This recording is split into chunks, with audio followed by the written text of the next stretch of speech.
Hello, ഡോക്ടറോട് ചോദിക്കാൻ പരിപാടിയിലേക്ക് സ്വാഗതം. ഇതാരാ വിളിക്കുന്നേ? കായംകുളത്ത് നിന്ന് അമ്പിളിയാണേ.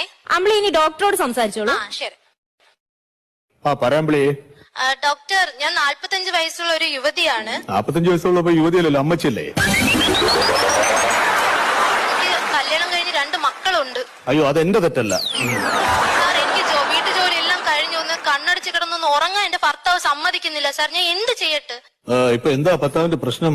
ഒന്നും പറയണ്ട സാർ. ഇതൊക്കെ പുറത്ത് പറഞ്ഞ മാനക്കേടല്ലേ സാർ? മനസ്സ് തുറന്ന് പറയാൻ പറ്റുന്നില്ല എനിക്ക് ആരോടും. പറയൂ അമ്പിളി. എന്റെ ഭർത്താവിന് ഭയങ്കര കൂർക്കം വലിയ സാർ.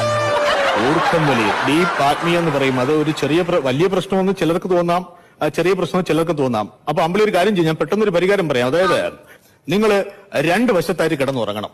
സാർ, നമുക്ക് 2 പേർക്കും കൂടെ കിടക്ക ഒരു റൂമേ ഉള്ളൂ. അപ്പൊ എങ്ങനെയാ സാർ കിടക്കുന്നേ? ഞാൻ അങ്ങനെയല്ല പറഞ്ഞത്. ഒരാൾ കാസർഗോട്ടും ഒരാൾ തിരുവനന്തപുരത്തും. എനിക്ക് കൂർക്കം വലി മാറോ സാർ? കൂർക്കം വലി